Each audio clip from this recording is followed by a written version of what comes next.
Metro rail দেশের প্রথম আধুনিক পরিবহন ব্যবস্থা। রাজধানীর গর্ব হিসেবে প্রতিষ্ঠিত হলেও এর নিচে গড়ে ওঠা অনিয়মের চিত্র এখন প্রশ্নের মুখে ফেলছে।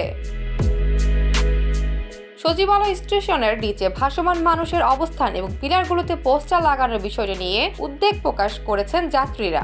সম্প্রতি একটি মেট্রো রেল কমিউনিটি গ্রুপে সচিবালয় স্টেশন সংলগ্ন এলাকার 3টি ছবি পোস্ট করে এক যাত্রী লিখেছেন, দয়া করে সচিবালয় স্টেশনের দিকে নজর দিন। স্টেশনের নিচের পুরো এলাকা ভাসমান মানুষের দখলে চলে যাচ্ছে। প্রতিটি পিলারে পোস্টার লাগানো হচ্ছে। এভাবে চলতে থাকলে মেট্রোর সৌন্দর্য নষ্ট হতে সময় লাগবে না। এই বিষয়ে গ্রুপের অন্য সদস্যরাও মন্তব্য করেছেন। মাহিয়া খন্দকার লিখেছেন, যারা রক্ষণাবেক্ষণের দায়িত্বে আছেন তারা কি করছেন, এর প্রতিকার কি নেই?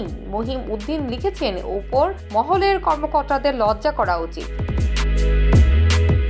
এত গুরুত্বপূর্ণ প্রকল্পে দেখভাল করতে না পারা দুঃখজনক। আশরাফুল আলম হৃদয় মন্তব্য করেছেন, পরে স্টেশনের নিচে সংসার পাতিয়েছে। মেট্রো রেলের নিচের এলাকাগুলোতে ভাসমান মানুষের অবস্থান, পিলারে পোস্টার লাগানো এবং পরিষ্কার পরিচ্ছন্নতার অভাব মেট্রো রেলের সৌন্দর্য ও ব্যবহারকারীদের অভিজ্ঞতার নেতিবাচক প্রভাব ফেলছে। সংশ্লিষ্টদের দায়িত্বে অবহেলার কারণে এমন পরিস্থিতি তৈরি হয়েছে বলে মনে করেছেন অনেকে।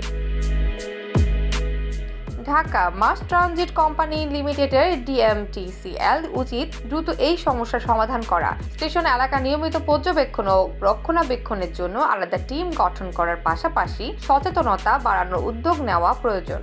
মেট্রো রেল দেশের একটি আধুনিক যোগাযোগ ব্যবস্থা। এই সৌন্দর্য ও কার্যকারিতা রক্ষায় যাত্রী, স্থানীয় বাসিন্দা এবং কর্তৃপক্ষের সমন্বিত উদ্যোগ প্রয়োজন। এটি শুধু একটি পরিবহন ব্যবস্থা নয়, বরং বাংলাদেশের একটি আস্থার প্রতীক। তাই এর রক্ষণাবেক্ষণে সবাইকে দায়িত্বশীল ভূমিকা পালন করতে হবে।